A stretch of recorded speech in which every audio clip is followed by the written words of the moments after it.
अस्सलाम वालेकुम। मेरा नाम शाइस्ता यास्मीन है और हमने इंटरव्यूज का या बातचीत का एक सिलसिला शुरू किया है मुख्तलिफ फीमेल जर्नलिस्ट से। इन जर्नलिस्ट का ताल्लुक पाकिस्तान के मुख्तलिफ इलाकों से है और हमारी कोशिश है कि पाकिस्तान के उन इलाकों में जहाँ पर अक्सर उनकी आवाज़ हम तक नहीं पहुंच पाती, उनको जो है वो हम इन बातचीत में शामिल करें। आज भी हमारे साथ बलूचिस्तान के शहर कोयटा से बुशरा कमर मौजूद हैं। बुशरा कमर, बहुत शुक्रिया आपका और हम आपको वेलकम करेंगे।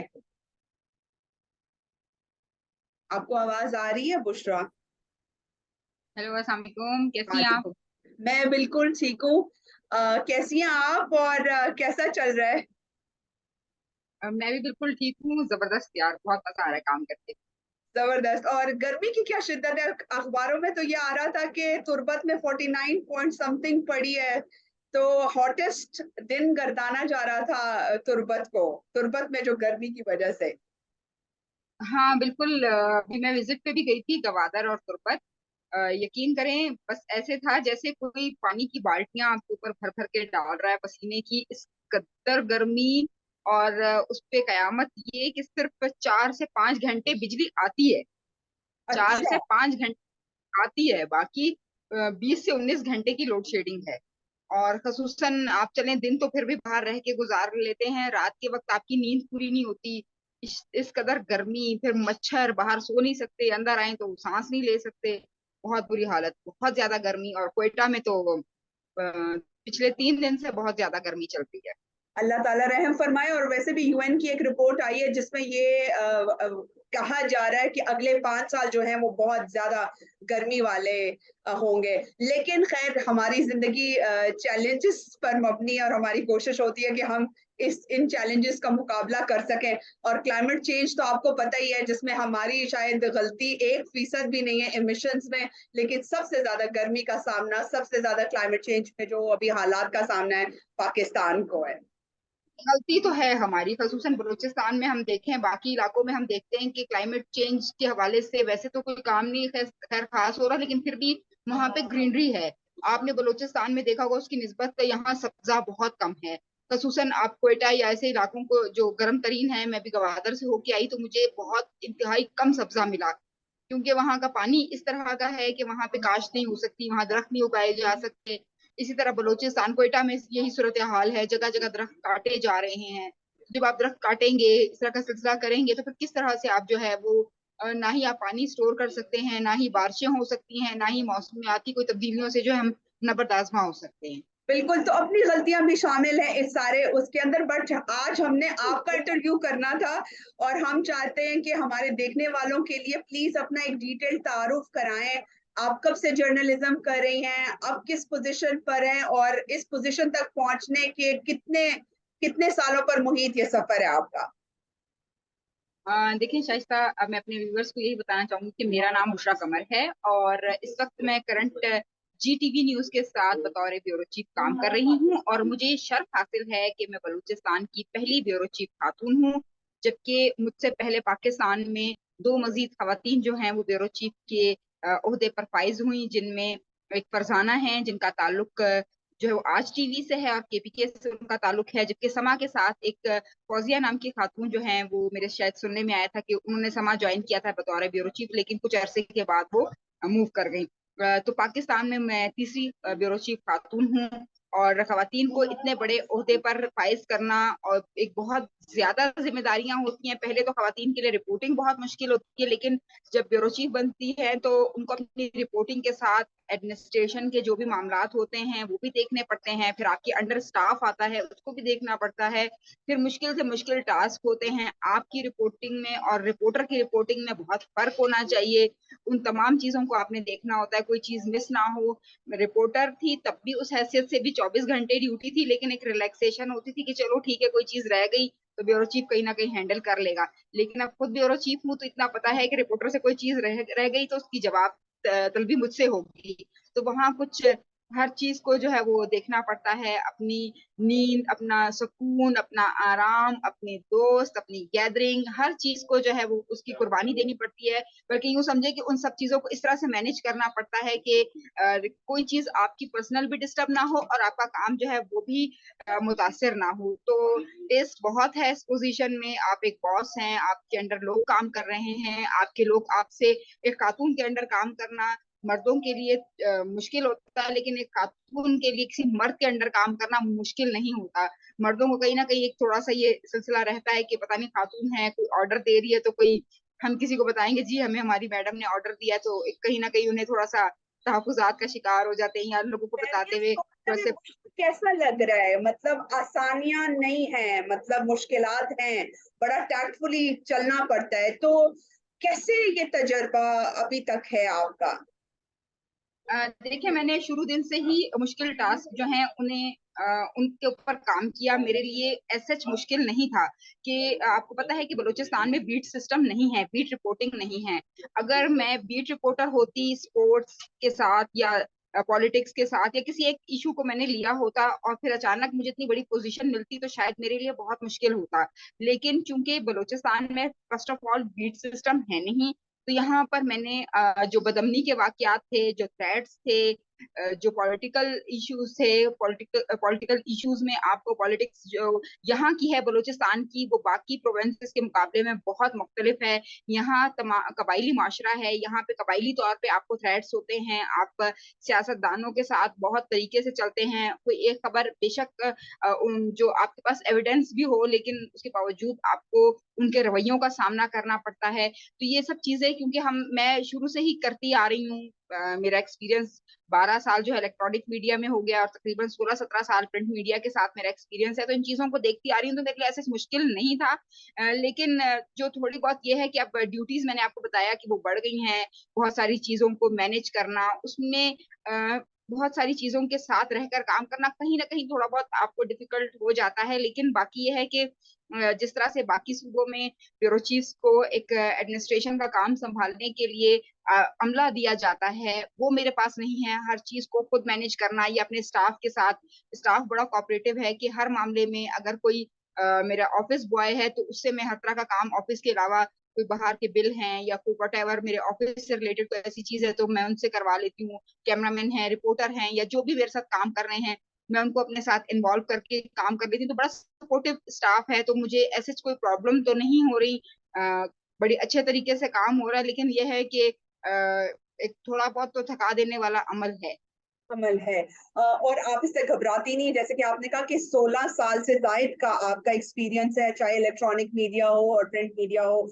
और आपको ये मेरा ख्याल है कि जब हम बलूचिस्तान की बात करते हैं या इन सूबों की बात करते हैं जहाँ बीट सिस्टम नहीं है, और वहाँ आपको हर बीट, चाहे किस तरह का भी वाकया आ जाता है, आपको कवर करना पड़ता है। फ्लड्स का पिछले दिनों जब मेरी आपसे बात हो रही थी तो आपने कहा कि नसीराबाद में, मेरा ख्याल है नसीराबाद आपने विजिट किया, और इसके अलावा आप एक जगह और गई जहां फिर आप 2 दिन आपके साथ राब्ता नहीं हो सका। तो वो जो चैलेंजिंग एक्सपीरियंस था आपका फील्ड के अंदर, और राब्ता नहीं हो रहा और किसी तरह भी आप किसी को नहीं पता, तो वो वाला इंसिडेंट अगर हमारे साथ शेयर कर सके।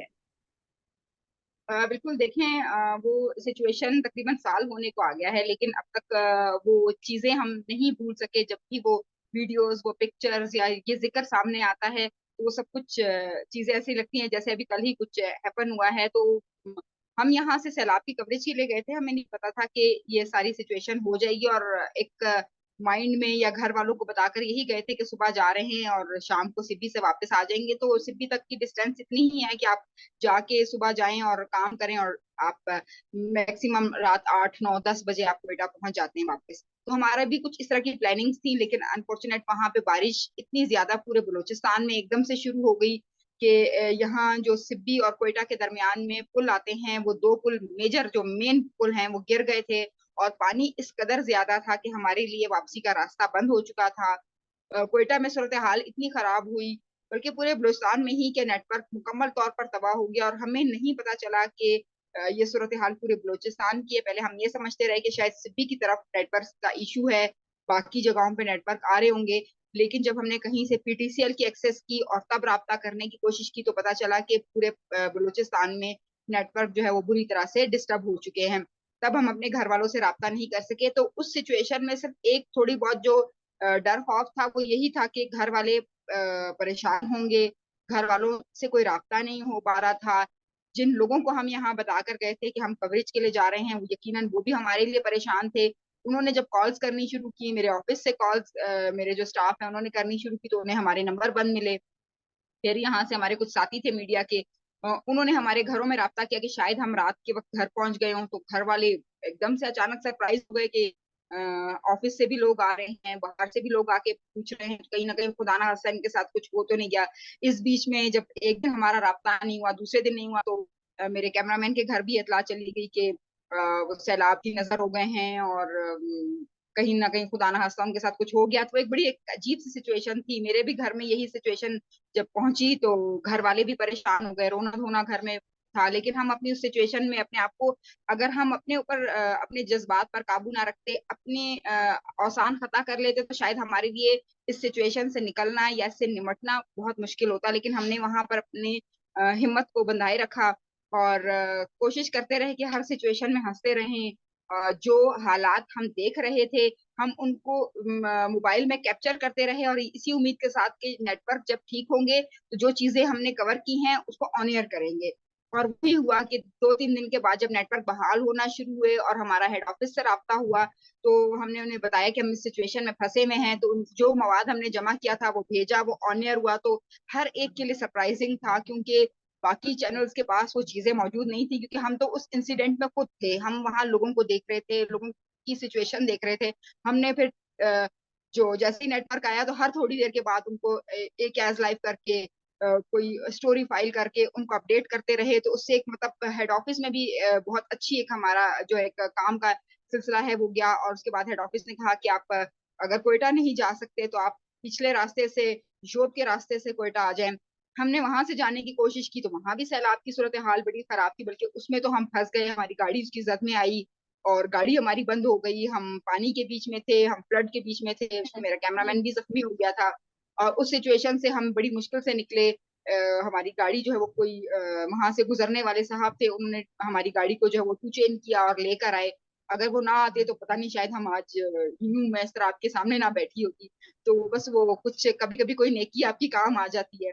वो हमें लेकर गए, डेरा बिल्कुल। मुराद तक ये पहुंचाया। तो ये देखिए नेचुरल डिजास्टर है ना, लेकिन ये कि आपने तो ब्लास्ट भी, मतलब दूसरा आपने एक इंसिडेंट मुझसे शेयर करी थी पिछले दिनों, जब आपने कहा कि 8 मई का जो सान्या हुआ था, लॉयर्स के ऊपर हमला जो हुआ था, उसमें भी आप कुछ कदम के फासले के ऊपर जो था वो इंसिडेंट हुआ और अल्लाह पाक ने आपको बचाया।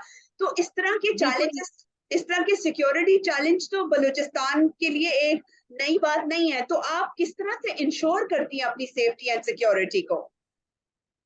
देखिए हमारे लिए कहीं ना कहीं थोड़ी ये चीजें मुश्किल तो होती हैं, क्योंकि एक तरफ आपको हेड ऑफिस का प्रेशर होता है। हमारे इसमें फील्ड में क्योंकि हर चैनल की कोशिश ये होती है कि मैं बेहतर से बेहतर रिपोर्ट दूं।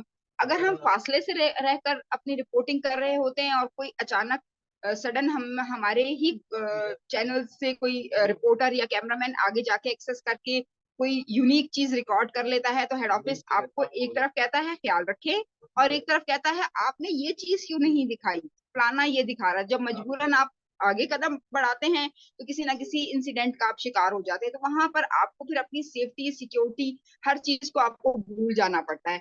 तो ऐसे तो हमारी तरफ से तो कोशिश होती है कि हम फौरी तौर पर, पहले तो जब कोई वाकया पेश आए तो हम कोशिश करते हैं कि फौरन उस जगह पर पहुंच तो जाएं, लेकिन उस एरिया तक जहां वो वाकया हुआ है उस वकुआ पर हम थोड़े सिक्योर रहें। हम उन चीजों से, जैसे कोई गाड़ी में ब्लास्ट हुआ और आसपास कोई मोटरसाइकिलें खड़ी हैं, तो हम उन मोटरसाइकिलों की तरफ नहीं जाते। तो खुदा ना खास्ता हमने अमूमन यही देखा है कि बलूचिस्तान से रिवायत शुरू हुई, और बहुत बहुत ही गलत रिवायत है कि एक ब्लास्ट के बाद दूसरा ब्लास्ट हो जाना।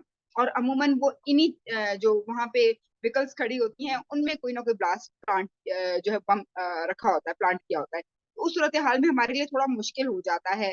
तो हम पहले तो कोशिश यही करते हैं कि वहाँ हमारे जो सीनियर्स मौजूद हैं उनकी नॉलेज में लाएं कि फलाना चैनल जो है वो आपके रूल्स को ब्रेक कर रहा है, वो आगे जा रहा है, जब वो बनाएगा तो मजबूरन हमें भी करना पड़ेगा। तो उस सिचुएशन में फिर हम वहां पर एक उसका हल निकाल के कोशिश तो करते हैं कि हम थोड़ा बहुत चीजों को बैलेंस करें, लेकिन जहां पर चीजें मुमकिन नहीं होती तो लाजमी बात है फिर उसमें हमारे कई साथी जैसे बलूचिस्तान से 41 हमारे जर्नलिस्ट जो हैं वो लुकमा अजल बन चुके हैं और कई जख्मी भी हुए हैं। तो वो कहीं ना कहीं इस चीज का निशाना बन जाते हैं। तो हम अपनी सिक्योरिटी तो हर मुमकिन कोशिश करते हैं कि यकीनी बनाएं, लेकिन इस किस्म जहां के बात रिपोर्टिंग चैलेंजेस की भी आती है और जहां से डिमांड की चैनल्स की तरफ से प्रेशर होता है आपको, लेकिन कहा तो यही डिमांड जाता है बहुत कि डिफरेंट। कोई भी न्यूज, कोई भी कवरेज आपकी सेहत, आपकी जिंदगी से तो ज्यादा नहीं है। तो इस तरह में ऐसे सेफ्टी प्रोटोकॉल्स को जो आप लोगों ने खुद अपने लिए वजह किए हैं, ये यकीनन जो है वो बहुत इंपॉर्टेंट है और बहुत अहमियत के हामिल है। बुशरा, आप जिस पोजीशन पर हैं, रिपोर्टिंग तो चलो एक है कि हाँ ठीक है, ये भी हमारे नजर में 24 घंटे का काम होता है, लेकिन जिस पोजीशन पे आप हैं, जहां आप पूरा चैनल मैनेज कर रही हैं, एक टीम मैनेज कर रही हैं, तो आपके घर वालों की सपोर्ट बहुत ज्यादा होगी। आप ऐसे में अपने घर वालों की सपोर्ट को, उनके उनके साथ को कैसे देखती हैं? देखिए, सपोर्ट के बगैर तो कुछ हो नहीं सकता जब तक आपको फैमिली जो है उसकी बैक ना हो। मेरे साथ शायद देखिए गुड लक मैं कहूँ कि मेरे जो पेरेंट्स हैं उनका खुद ताल्लुक जो है वो सहाफत से रहा। मेरी वालदा जर्नलिस्ट थी, मेरे वालिद साहब जर्नलिस्ट हैं। तो कहीं ना कहीं मेरी वालदा के इंतकाल के बाद मेरे वालिद साहब की ख्वाहिश यही थी कि मैं इस शोबे को इख्तियार करूँ। मैंने वैसे टेक्सटाइल में इंजीनियर हूँ और मैं टॉप किया हुआ है मैंने। तो मेरा रुझान टेक्सटाइल इंजीनियरिंग की तरफ था, लेकिन मेरे वालिद साहब की ख्वाहिश थी कि उनका कोई बच्चा इस फील्ड में जाए। तो मैं शुरू से ही लिखने लिखाने का शगफ रखती थी। मुख्तलिफ अखबारात के लिए मैंने लिखा, मेरे वालिद साहब का अखबार है उसके लिए मैं काम करती रही हूँ। तो फिर मैं इस फील्ड की तरफ आई तो पहले अखबारात से ताल्लुक रहा, लेकिन आहिस्ता आहिस्ता फिर जब मैंने इलेक्ट्रॉनिक मीडिया ज्वाइन किया तो बस फिर इसके साथ ही मुंसलिक हो गई। और मेरे पापा बहुत खुश हुए उन्होंने जब उन्हें पता चला कि मैं इलेक्ट्रॉनिक मीडिया में आई। लेकिन अनफॉर्चुनेट जब मुझे ये पोजीशन मिली तो उस वक्त मेरे वालिद मेरी वालदा तो हयात थी नहीं, लेकिन मेरे वालिद साहब जो हैं उन्हें फालिज का सीवियर अटैक हुआ। और उनका जो माइंड है वो उस पे बहुत इफेक्ट किया। तो उन्हें अभी वो चीजें महसूस नहीं होती, वो इस चीज को महसूस नहीं कर सकते कि उनकी बेटी इस पोजीशन पर आ गई है।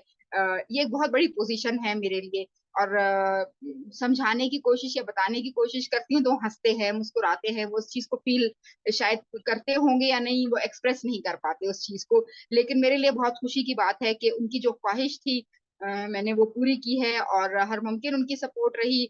हमारी फैमिली क्योंकि हम जो है सेटलर्स हैं यहाँ बलूचिस्तान में रहकर, हमारे लिए उस तरह से काम करना काफी मुश्किल था।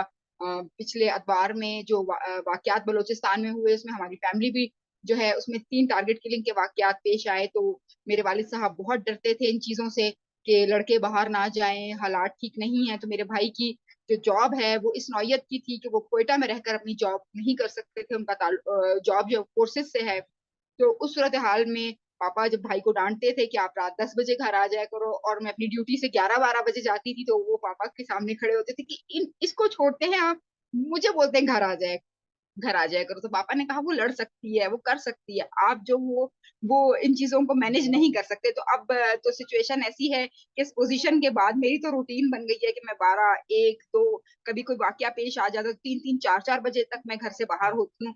तो वो इन चीजों को अंडरस्टैंड करते हैं। लेकिन बाकी हमारी जो फीमेल्स हैं, मैं देख रही हूँ जो इस फील्ड से ताल्लुक पहले तो बलूचिस्तान में बहुत ही कम फीमेल हैं जो इस वक्त मीडिया के साथ मुंसलिक है, लेकिन जो हैं उन्हें शाम को अलाउ नहीं है कि वो सेकंड टाइम ड्यूटी करें, घर से निकले। इवन 6 बजे के बाद उन्हें कॉल्स आनी शुरू हो जाती हैं, 7 बजे के बाद उन्हें कॉल्स आनी शुरू हो जाती हैं कि आप कहाँ हैं या घर आ जाएं। मिड टाइम में ड्यूटी कर लेंगी, फर्स्ट टाइम में ड्यूटी कर लेंगी, लेकिन सेकंड टाइम में कोई भी रिपोर्टर जो है वो उनको अलाउ नहीं है।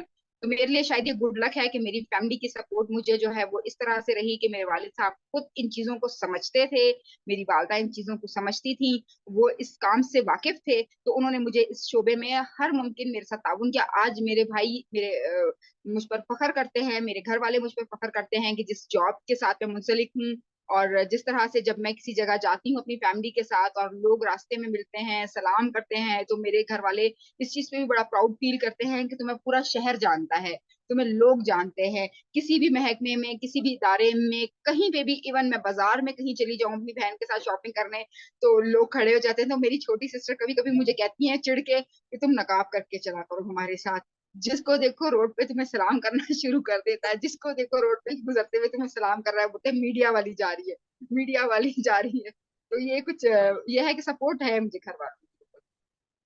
बिल्कुल नहीं, ये बहुत, और आपका सिर्फ घर वालों के लिए यकीनन ये खुशी की बात नहीं, हमारे लिए भी ये बहुत प्राउड की बात है कि पाकिस्तान में 3 खवातीन जो है वो ब्यूरो चीफ की पोजीशन तक पहुंच गई हैं, और इंशाल्लाह आइंदा भी आपको देखते हुए और खवातीन भी आगे जाएंगी। अच्छा, ये चूंकि बलूचिस्तान के मसाइल तो चले सेफ्टी एंड सिक्योरिटी के हैं, लेकिन कुछ मीडिया हाउसेस के स्ट्रक्चरल इश्यूज भी हैं, जैसे डिले सैलरी है।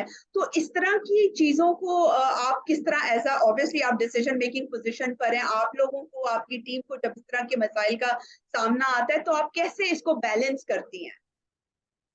बिल्कुल देखें, ये इशू तो हर डिपार्टमेंट में है, हर चैनल में यही इशू चल रहा है कि आपकी सैलरी जो है वो आपको 1.5 मंथ के बाद, कभी 2 मंथ्स के बाद आपको मिलती है।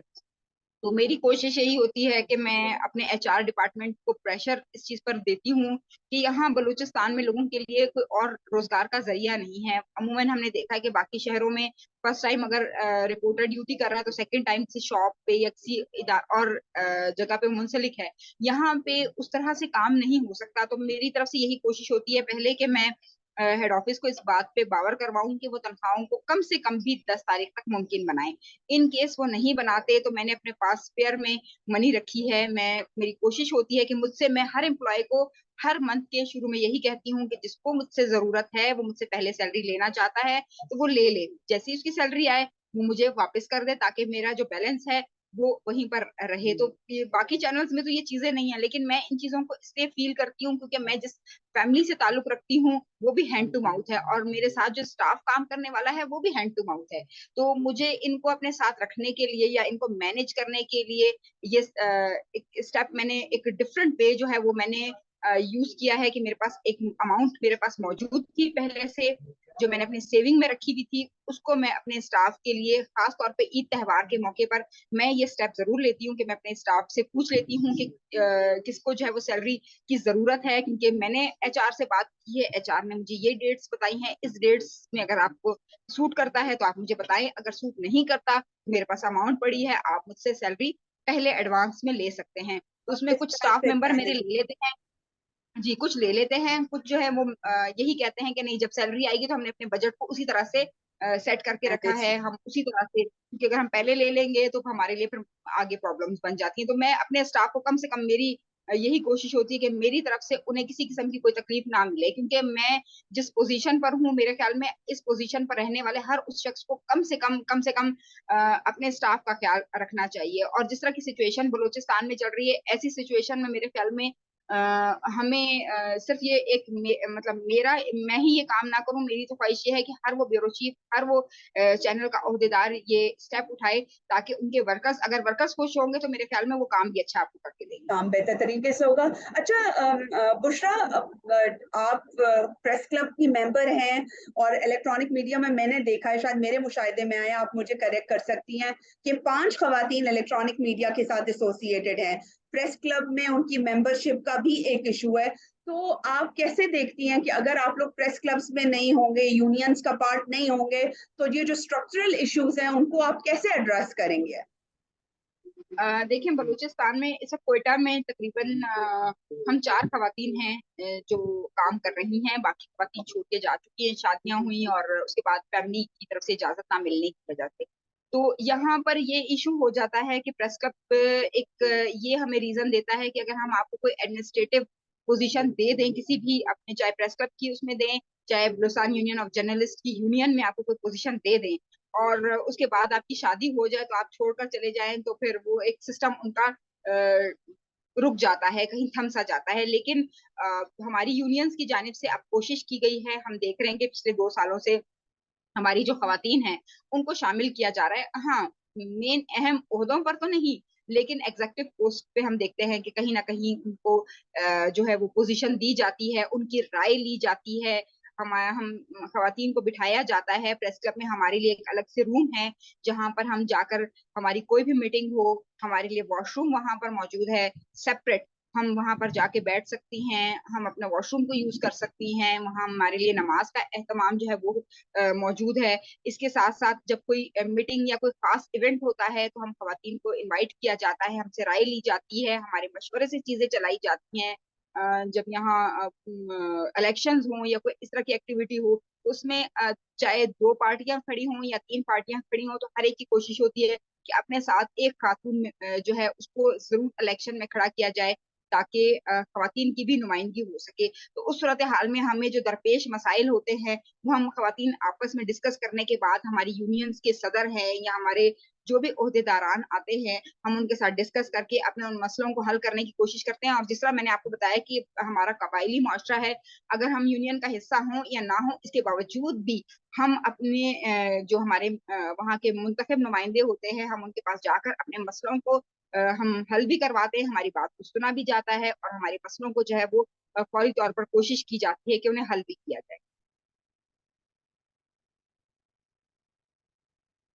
आपकी जैसे आवाज नहीं आ जी रही। हाँ, आप लोग जो आप लोगों का माशरा है उसको देखते हुए आप लोग अपनी चीजों को बेहतर कर रहे होते हैं और उसी में रहते हुए हमने काम करना है। लास्टली एक तो जिक्र आपने ये किया कि चूंकि नेचुरल डिजास्टर का अभी भी आप फ्लड्स का सोचती हैं तो बहुत आपको एक मेंटल स्ट्रेस और इस तरह की चीजों को आपका सामना रहता है। ऐसे इसके लिए कुछ कुछ ऐसे ट्रेनिंग्स इंतजाम काउंसलिंग के या किसी हेल्पलाइन के जो आप लोगों को जरूरत हो, जो आप लोगों को लगता हो कि बलूचिस्तान या केपी जैसे सूबों में शुरू करनी चाहिए या होनी चाहिए? बिल्कुल, देखिए मैं हमेशा हम यही कहते हैं कि हमारा तकरीबन यूं समझे कि कोयटा में तमाम हमारे जो रिपोर्टर्स हैं, कैमरामैन हैं, ब्यूरो चीफ हैं या हमारे साथ काम करने वाला हमारे जो गाड़ी में अमला जाता है, कि सिर्फ इससे इन वाकयात से या इन हालात से रिपोर्टर और कैमरामैन इफेक्ट नहीं होता। इसमें आपका डीएसएनजी का इंजीनियर भी आपके साथ होता है, आपका ड्राइवर भी आपके साथ होता है। सडन कोई इशू हो जाए तो लाजमी बात है वो भी इफेक्ट कहीं ना कहीं होता है। तो हम इसके हवाले से मुख्तलिफ एनजीओ छोटी मोटी ट्रेनिंग्स तो करवाती रहती हैं, लेकिन इसके लिए एक मुस्तकिल तौर पर हमने हर प्लेटफॉर्म पे बात की कि प्रेस क्लब में एक रूम होना चाहिए जहां पर एक इस ट्रॉमा से निकालने के लिए काउंसलिंग हो, कि जब किसी इंसिडेंट से कोई टीम आती है तो उसको कुछ दिन के लिए उस टीम को चाहे साइकोलॉजिस्ट हो या जो भी वहां पे मौजूद पर्सन हो उसके पास भेजा जाए, ताकि वो उस कंडीशन से जितनी जल्दी हो सके निकले। क्योंकि कहीं ना कहीं मैंने खुद पढ़ रखा है कि इस वक्त तो इन चीजों का असर आपके दिलो दिमाग और जहन पे उस तरह से नहीं होता जितना आप जब आपकी उम्र बढ़ती रहती है और फिर एक वक्त ऐसा आता है कि जब आप सब काम छोड़कर अपने घर पर बैठ जाते हैं, उस वक्त ये चीजें आपको ज्यादा तंग करती हैं, आपके दिमाग पर असरअंदाज होती हैं और कहीं ना कहीं आप मेंटली तौर पर इस कदर डिस्टर्ब हो जाते हैं कि आपके लिए मजीद लाइफ गुजारना वो काफी मुश्किल हो जाता है, आपकी तबीयत में चिड़चिड़ापन आ जाता है। तो उस सूरत हाल में हमारी ख्वाहिश यही है कि हमारी जो हमारा प्रेस क्लब है उसमें मुस्तकिल तौर पर इसके लिए कोई एक ऐसा रूम हो, एक सेंटर बनाया जाए जहां पर काउंसलिंग का एक सिलसिला हो, जिस वक्तन फवक्तन जब आपको लगे कि आप मेंटली तौर पर डिस्टर्ब हैं, चाहे ऐसी सिचुएशन है या नहीं है, आप वहां जाकर अपनी काउंसलिंग करवा सकते हैं और उससे जो है काफी फायदा भी हो सकता है। फायदा होगा। लास्टली बहुत शुक्रिया आपका बुशरा, आपने बहुत वक्त दिया है। जाते जाते कोई मैसेज एस्पायरिंग जर्नलिस्ट के लिए जो आपको इस पोजीशन पर देख के उनकी उम्मीद होगी कि हम भी ये फील्ड ज्वाइन करें? बिल्कुल, देखिए हम हमने ये देखा है कि हमारे बलूचिस्तान में तीन यूनिवर्सिटीज हैं जहां से हर साल तकरीबन 150 और 200 के करीब लड़के और लड़कियां जो हैं वो जर्नलिज्म की तालीम हासिल करने के बाद फारिग होती हैं, लेकिन वो इस फील्ड में आकर चूंकि वो एक बड़े उनके ख्वाब होते हैं कि हम जाते ही एंकर बन जाएं, या एक तो हमारा बलूचिस्तान में जो पढ़ाई का सिस्टम है वो इतना अच्छा नहीं है। जर्नलिज्म की तालीम जो है वो हमें पेपर पे करवाई जाती है, वो प्रैक्टिकल नहीं करवाई जाती। तो उसकी वजह से वो जब अपनी यूनिवर्सिटी से फारिग होकर हमारे पास इंटर्नशिप्स के लिए आते हैं, तो वहां उनको कहीं ना कहीं जब मुश्किलात जब वो देखते हैं तो या वो राह फरार इख्तियार कर लेते हैं, या फिर वो जो है उनकी कोशिश ये होती है कि अपना एक जो टाइम पीरियड है उसको कंप्लीट करके किसी जगह पीआरओ लग जाए, एंकर डायरेक्ट बन जाए। तो मेहनत के बगैर मेरे ख्याल में इस फील्ड में, और मेहनत से ज्यादा जब तक आप में लगन नहीं होगी, आप इस फील्ड को ज्वाइन नहीं कर सकते। तो जब इस पोजीशन पर मैं आ सकती हूँ तो मेरे ख्याल में अगर थोड़ी बहुत हमारे न्यू कमर्स मेहनत करें अपनी जो वो करना चाह रहे हैं उसके ऊपर थोड़ा सा अगर ध्यान दें तो मेरे ख्याल में इसमें कोई दो राय नहीं कि आने वाले वक्तों में जितनी छोटी एज एक ब्यूरो चीफ के लिए एक बहुत सीनियर एज चाहिए होती है, उस कम उम्र में मैं ब्यूरो चीफ बनी। मेरे साथ हमारे दो और कुलीग्स हैं, मैंने देखा कि वो सुनो टीवी में काम कर रहे हैं, उनके फायद उनकी एज भी बहुत छोटी है कि वो इस फील्ड में आके ब्यूरो चीफ बने हैं। अब्दुल्ला जहरी हैं, डॉन के ब्यूरो चीफ बने हैं। तो जब वो मेहनत करके इसी तरह इस पोजीशन पर आ सकते हैं तो मेरे ख्याल में नए आने वाले जो बच्चे हैं उन्हें मेहनत की जरूरत है, काम पे ध्यान देने की जरूरत है। और वो कहते हैं ना, हमारे एक एक्स सियासतदान ने जाते हुए कहा था, घबराना नहीं है, आपने घबराना नहीं है। तो मेरे ख्याल में इस फील्ड में हाँ, वो घबराने घबराना वाले नहीं है, उनके लेकिन लिए आपकी इस कोई बात जगह को नहीं है। सम अप करते हुए वो एक बहुत अच्छा शेर है कि ये इश्क नहीं आसान, बस इतना समझ लीजिए एक आग का दरिया है और इतना के जाना। बहुत शुक्रिया बिल्कुल आपका, जाना है। Thank you so much ji.